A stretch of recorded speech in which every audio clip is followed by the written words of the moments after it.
Well, here I am again in Heidelberg, 34 years on. Way back when 6 wee fellas from East Belfast first arrived here, little did we know what lay ahead in our futures. At the same time we were here, the Beatles were doing their thing with their music up north in Hamburg. But for me, this is where it all began.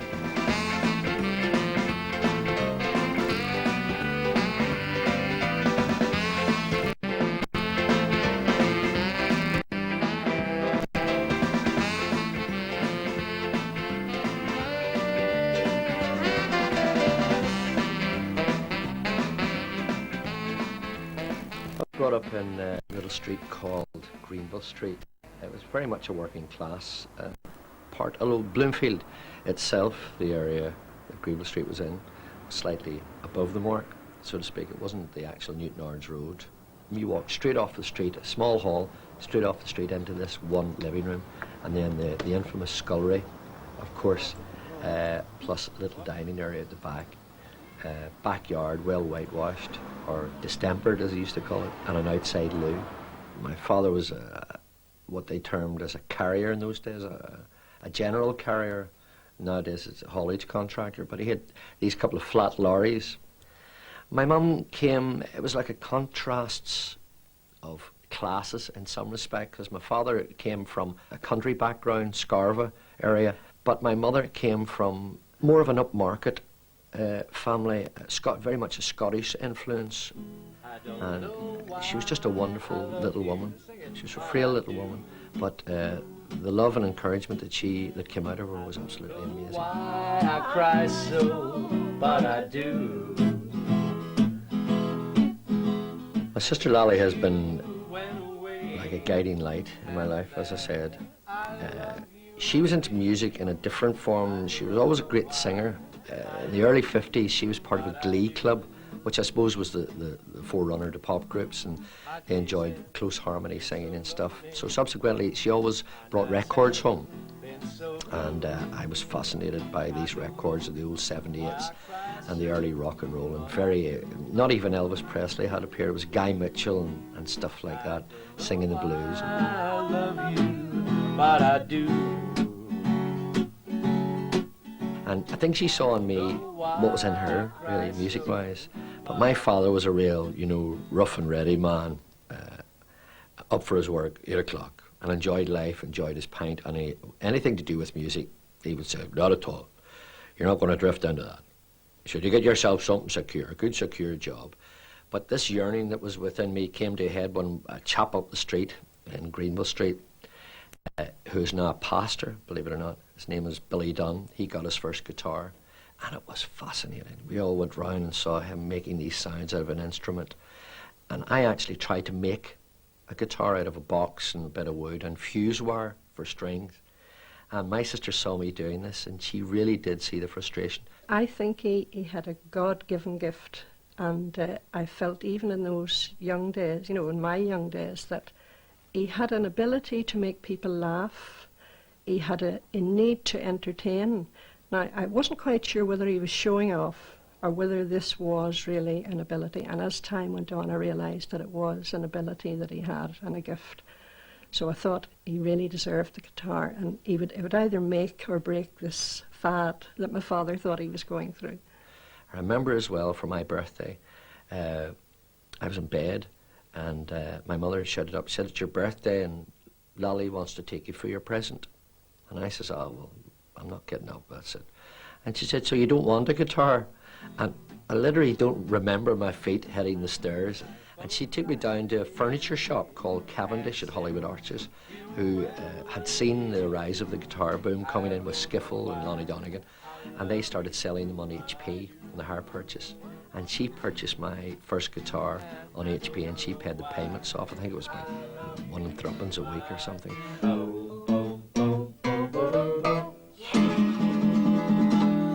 All up to you say all down to you. Bet you're sorry. 40 years on. We were wee lads. What are you talking about? Shut up, kid. We were wee lads, but he was always big. It just so happened at my class there was three other guys who were the same frame of mind, and who all came from the same area, Bloomfield. And then there was another one who didn't go to the Tech, but as we all know now, was very much musically influenced, and that was Van Morrison. He came at a later time, but the nucleus of the group that I started was basically out of school and the surrounding area.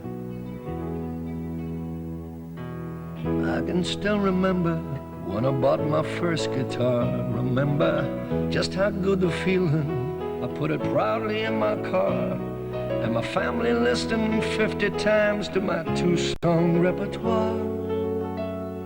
And I told my mom her only son was gonna be a star. We were always looking for a place to strum guitars or learn guitars. So I talked my father into letting us use the big gateway at the side of the house. And he always parked his lorry in there, but it was a flat lorry, so it was a perfect stage. We stood night after night on this flat lorry dreaming of stardom. And we had 3 amplifiers all plugged into a double socket on a double socket on a double socket in one light fitting in this garage come backyard. And we strummed away for hours and hours and hours. I was so busy in the back room writing love songs to you while you were changing your direction. You never really knew. We were probably one of the luckier families in the street because of my father's work. He had a gateway beside the house which allowed us to have 2 extra bedrooms above it. One bedroom had a lodger in it, and the other bedroom was termed as our spare room, and it was also later to become our rehearsal room. And then one of the chaps, Roy Kane, decided that he would play drums, and his mother sent away to K's Catalogue, or one of the big catalogues companies, and he got an Eric Delaney plastic snare drum, simple, on a bit of wire.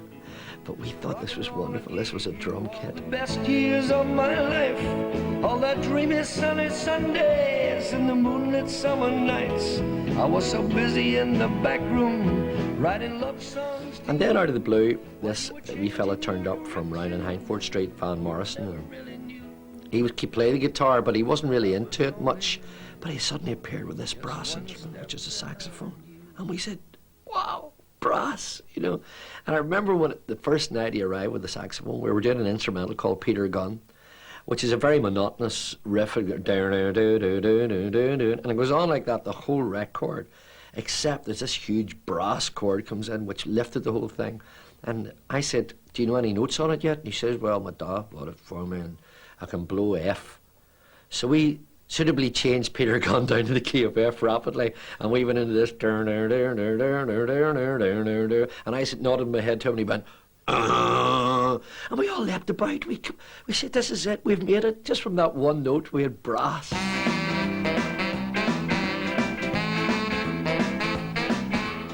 The most horrendous thing to do in those days was to give up your job for stardom, but we all did it, and we headed off to Scotland under the premise, of course, thinking that we had about 6 months' work. It turned out to be a weekend's work. But we carried on in Scotland, motored round, and one day we just said, let's go to where it's all happening. We headed off to London, thinking there was going to be a magic ferry and we're going to make it. The ferry wasn't there, and we didn't make it. We starved for about 2 weeks in a minibus, all 6 of us living on drinking chocolate. And then, totally out of the blue, practically magical, I suppose, we met this guy who in turn introduced us to an agent. She gave us an audition. And within about 4 or 5 weeks, we were the first English-speaking band in Heidelberg.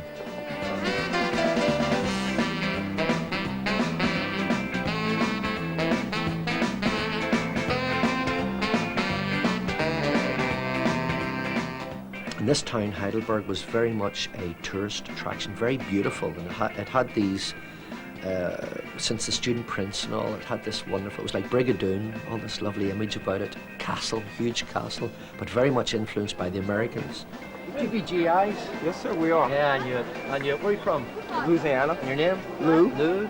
And Donnell. from Mississippi. 2 southern boys. There's one question I'd like to ask you. As you influenced our music way back, what's the music you like now? Blues. Blues. And sometimes jazz. Yeah, you see, it hasn't changed. Still the same. It's lovely to meet you, and have a good day. Well, thank you, George. Appreciate that. Bye-bye. Well, this is where the Odeon Killer nightclub used to be, where we worked 7 days a week, from 8 at night to 4 in the morning. And believe me, it was hard work. But this is where our music was born. Let's go in and have a wee look, see if there's any ghosts from the past.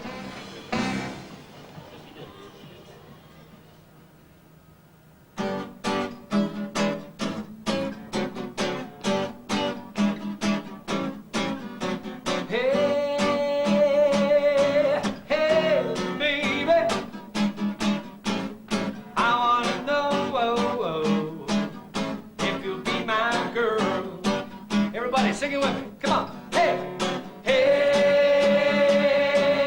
hey, baby.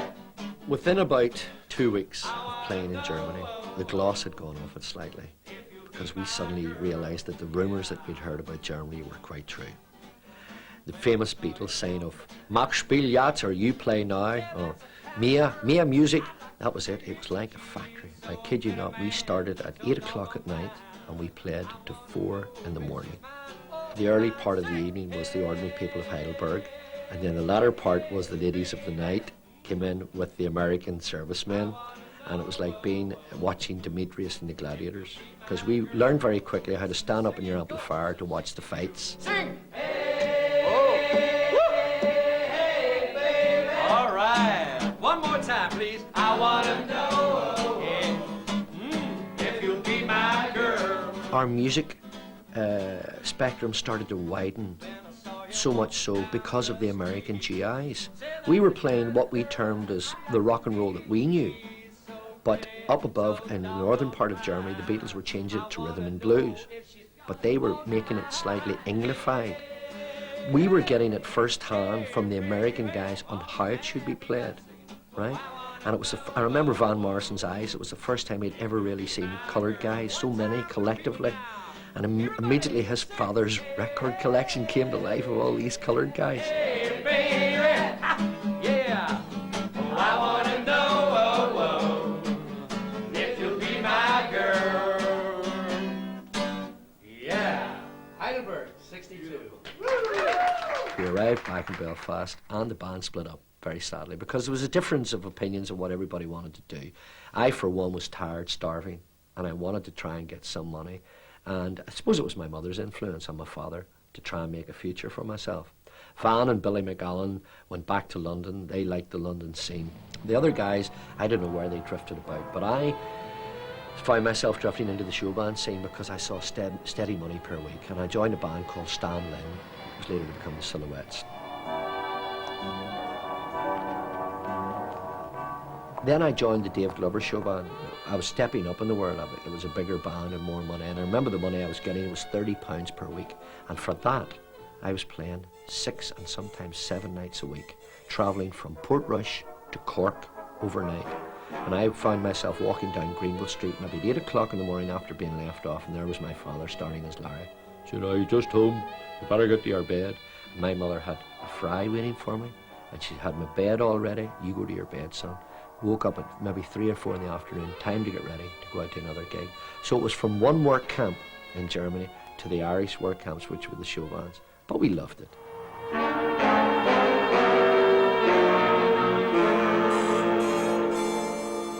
Out of the blue, Dermot O'Donnell rang me and he said, "Look, George, I want a new resident band in the Abercorn. Would you please come back and form a band?" Because at this time, Cabaret had bitten in. So we started the band, and I said to Dermot, what are we going to call this band? And he says, "Well, anything. It's in the club here. Call it Club Sound." And that is the way Club Sound started. And the main nucleus of Club Sound was myself, Tommy Thomas, Billy Bingham, Harry Hicklin, and Eddie McCrudden. And I was doing the front man for the band, introducing the numbers, and I started throwing in these comedy bits and jokes. And Tommy Thomas was a great, great comedy guy on drums behind, and him and I started to bounce off each other, and more comedy started, and he started writing these little parodies and sketches and comedy stuff. And I remember the first thing that he presented to the band, which we thought was hilarious, was a tale of a Pakistani coming to Belfast in the middle of the Troubles, not Protestant, not Catholic, but all he wanted to do was sell ladies' knickers and underwear out of a suitcase door to door. And he wrote this wee song, which was later to become a legend, called Belfast, Belfast, wonderful town. Belfast, a wonderful town. It doesn't matter if your skin is brown. Belfast, Belfast, I love you. If you're out of work, you can get the brew. The Abercorn ran 6 days a week, but it also, because of the demand of the public, started to introduce a Saturday afternoon for shoppers, Saturday afternoon show for shoppers and afternoon drinkers, and it was packed. This huge thud, that's all we heard, a huge dull thud, and everything shook and also went into slow motion. And I remember looking to my left, and the windows from the left of the stage shattered, and the glass was drifting across in slow motion, right across the whole club, and waiters were flying through the air in slow motion, and glasses and tables. And to me it seemed like a lifetime, but it was probably seconds. And suddenly, boom, it all stopped, and then all the noises, the ensuing noises started. The fire alarms, the ringing, the screaming. What we didn't know was that the people had been killed down below and very badly maimed. Really, my reaction to the Abercorn disaster with the guys was to leave Northern Ireland, and for me, of course, that would be once again. Eventually, we ended up on what turned out to be a rather abortive tour of South Africa. None of us really enjoyed the experience, and my son Jason became very ill with typhoid. Hilary and Jason eventually had to come back to Belfast, and I followed shortly afterwards, ironically, just in time to bury my own father. So, as you can imagine, we were feeling in a very low ebb in our lives, and we were absolutely penniless. We gradually started to pick up the pieces again, though, and Tommy Thomas and I set about recreating club sound once more. This time it was in a great wee place called the Railway Tavern in Antrim. And with Tommy's writing talents and my love of humour, we soon established the new club sound, which of course went on to become immensely popular and successful. She's fed up, she goes up to the bedroom, she says, "Right, Jeremy." In my day, it was Wally and Alec, you know what I mean? "Jeremy, you've been a very naughty boy. Your dad comes home, he's going to give you a real scene too." I mean, your dad. If that had been me, I'd have went, ooh. Not this kid. 5, what does it do? Lies back on the bed, puts its hand behind its head and goes, "There may be trouble ahead." So there was us, very much on the crest of a wave and stars in our eyes, and we're heading off to the States, Miami to be exact, which, as everyone knows, wasn't an entirely successful tour. Not because the band wasn't popular, because it was. But really, I suppose it was due to changes between the pound and the dollar, and people from Britain just stopped going to Miami for holidays.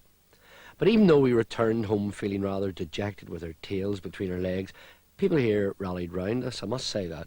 And Club Sound survived and prospered. And of course, then it was shortly after that I got my break on Radio Ulster.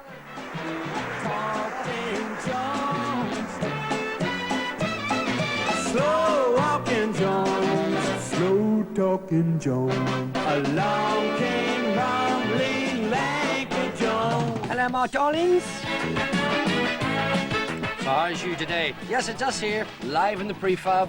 Admittedly, there's no sunlight coming through the slits and the cracks in the corrugated iron, but nevertheless, dull or otherwise, we're here. Yeah? It doesn't matter if the sun's not out. No. Because we're going to bring some sunshine right into your houses, aren't we, yes, George? yes, dear. Just stay with us, okay? Stay with us. I remember starting in here, I was just a cleaner, so I was. But then George took me under his wing, and now I'm a radio star, like, you know. Sometimes it's hard to stick, but I suppose he's not a bad wee lad. Ruth Davidson, hello. Hello. How are you? Fine, thank you. That's good. You look awfully well today. I have to say- my hair especially. Well, I was going to say that perm's turned out really well. It has indeed. Everything he's achieved is because he's worked hard for it and he has a natural talent for it. I think to go on stage and to really speak, you know, run a live radio show for 2 or 3 hours every day, you just have to have a natural talent for it, and he works hard for it, and he's very dedicated to it. I think it's nice. You do at times, you know, I mean, I don't take him out a lot because you always get, it's an awful thing to say, but people stopping, chatting to you and everything, and sort of when we go out socially a lot with our friends, and it's not a lot of problem, but it's nice to know that people really appreciate him. Any other entertainer couldn't have hoped to have a more supportive family than mine have been.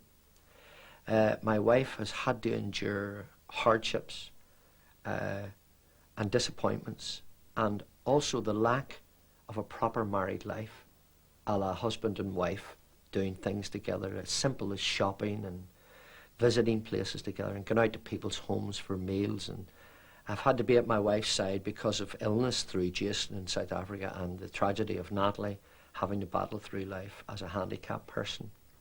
She in turn gave both my wife and I strength, and that child has endured so much. I mean, not because it's my child, I'm thousands and thousands of poor handicapped children have had to go through the same thing. But when it's on your doorstep and you live with it every day, it teaches you to be a different person altogether and to look at life differently through Natalie's handicapped eyes. My mum and dad have been great. They've just been unbelievable, and I don't have any problem with saying that at all. They've backed me up to the hilt in everything that I've done, and I just couldn't have done without them. Everything that I have done, they have treated me as if I haven't had an eyesight problem. Their attitude is everybody else can do it, so you can get in there and do it just like anybody else. They've been great. Well, when I was younger, I made a couple of attempts of trying to learn the guitar, but unfortunately I just didn't have the patience. My father introduced me into skiing when I was very young, and I seemed to just take a different route away from music. Now and again I would feel that I wish I had taken and followed in his footsteps, but now I'm not involved in the skiing now. I just sort of let him do the music side of things. I just enjoy watching him perform and let him get on with it. Jason has turned out to be a great boy. I mean, he's not like me, he's a big fella. He takes after my father, a huge big guy, and he just spread it up in front of my very eyes. And he's a good skier, which I hate him for. He progressed a lot more in skiing, which I introduced him to as a young age, and I would have wished to have been his age starting skiing. But he's now a ski instructor at Knockbracken. He's 25 and he's got a nice girl, and I couldn't want and wish for a better son. JD, not forward to that? Jay? Ever since I was about 10, my mum and dad introduced me to riding, just as any other young child would be introduced to it through riding school. But fortunately, we have the facilities down here, which enabled me to get my own horse, and it's been very important to me. It's been a very, very large part of my life, and it means an awful lot to me to get out there and compete with anybody else. And it means that I can be an equal out there. You know, I may have my handicaps in other aspects of life, but when I'm on the back of the horse, I'm pleased to say that I'm fighting just alongside everybody else. That's great. Well, I would say he wouldn't get on a horse, but he helps out now and again. He does. He enjoys the involvement of the horses. I think he has to, because this is really a totally equestrian house now. You and I can share the silence, finding comfort together the way old friends do. It came to a point in my career where I had to make a decision that I dreaded making, and that was to leave the stage in a club sound form. And then I weighed it up and said, okay, I've given club sound a quarter of a century, which is a long time. It was all of my married life. Hilary and I have been married since '69, practically at the start of club sound. She had known nothing different. My kids had known nothing different. And I wanted to stop the syndrome of the kids calling me uncle and the dog barking at me, because I was never at home. Don't care what comes tomorrow, we can face it together the way old friends do. To leave Club Sound was George's own decision. It was something he had to decide on himself. There was really no pressure from us for George. It was his own personal decision. But I think after 25 years, he was ready. There was a lot of work for him, and with being on the radio now, to have to come home in the evenings and turn around in an hour and go out and do a 3-hour show, really he's not getting any younger. So. Times of joy and times of sorrow. I told the boys that I'd made up my mind, and I actually told them in February 1995 that at the end of that year, that would be my last. I feel as if I've done everything, I've travelled everything, I haven't been a millionaire, I haven't made it to stardom, but I feel I've got a great satisfaction and a great education, not academically, but through my travels, that I feel my life has been fulfilled. We can face it together.